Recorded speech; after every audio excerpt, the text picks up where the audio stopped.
नमस्कार, मैं हूं दिव्यांजलि मोइत्रा। रूस यूक्रेन युद्ध का आज 26वां दिन है और रूसी सेना का हमला तेज हो गया। लग रहा है कि ये रुकने वाला नहीं है। इसी बीच खबर आ रही है कि यूएस यूक्रेन की मदद के लिए स्विच ब्लेड ड्रोन्स दे रहा है। इन ड्रोन्स की मदद से यूक्रेन रूस के टैंकों, बख्तरबंद वाहनों, बंकरों और सैनिकों पर आसमानी आफत गिराएगा। उसके नाम के अनुसार ही इसका काम है। ये सिर्फ विस्फोट ही नहीं करता, अगर इंसान की ऊंचाई के बराबर तेजी से उड़ जाए तो कई सैनिकों को गहरे चोट दे सकता है।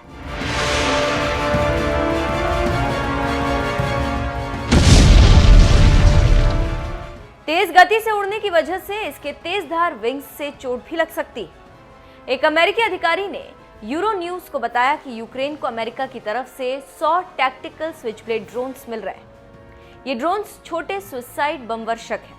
ये टकराते ही विस्फोट कर देते हैं। जानकारों की माने तो ये उड़ने वाला हथियार है जो किसी भी तरह के जंग के लिए सही। कामिकेज किलर ड्रोन्स या स्विच ब्लेड ड्रोन्स एक बार में प्रयोग आने वाले रिमोट कंट्रोल्ड उड़ने वाले बम होते हैं। ये आसानी से कहीं भी तैनात किए जा सकते हैं या फिर कहीं से भी दागे जा सकते हैं। इनमें लगे कैमरे से आप छिपे हुए टारगेट को खोजकर हमला कर सकते हैं। ये पहाड़ियों, इमारतों, जंगलों आदि में छिपे हुए दुश्मन को खोजकर उसके ऊपर आत्मघाती हमला कर देता है। कहने का मतलब यह है कि ये ड्रोन अपने सामने आने वाले दुश्मन को पहचान कर उसे नष्ट करता है। यह हथियार ठीक वैसा ही है जैसे बाहुबली फिल्म में भल्लाल देव के रथ के आगे लगे घूमने वाले स्विच ब्लेड। अमेरिकी कंपनी एरोवायरमेंट ने 2 प्रकार के स्विच ब्लेड ड्रोन्स तैयार किए। सबसे ताकतवर स्विच ब्लेड ड्रोन है जो 23 किलोग्राम का स्विच ब्लेड लेकर 40 मिनट तक उड़ सकता है। ये जमीन पर 185 किलोमीटर प्रति घंटा की रफ्तार से गिरता है। इसमें मौजूद विस्फोटक की मदद से ये टैंक और बख्तरबंद वाहन और आर्मर का भी सफाया कर सकता है। लंबी दूरी के प्रीडेटर ड्रोन्स के बजाय ये आकार में छोटे होते हैं।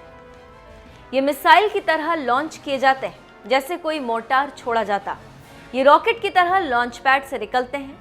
हवा में जाने के बाद इनके विंग्स खुल जाते हैं। उसके बाद इन्हें संचालित करने वाला इंसान रिमोट पर नजर रखता है।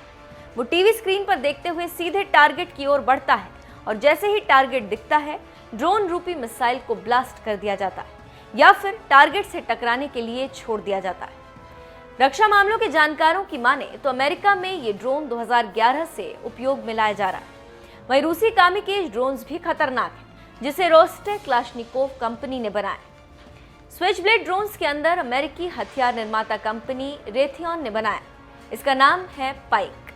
ये करीब 770 ग्राम का होता है। इसकी लंबाई 43 सेंटीमीटर यानी करीब 16.8 इंच होती। वैसे तो इसकी रेंज 2 किलोमीटर है, लेकिन स्विच ब्लेड ड्रोन में लगने के बाद इसकी रेंज में कई गुना इजाफा हो जाता है और फिर ये खतरनाक बन जाती है।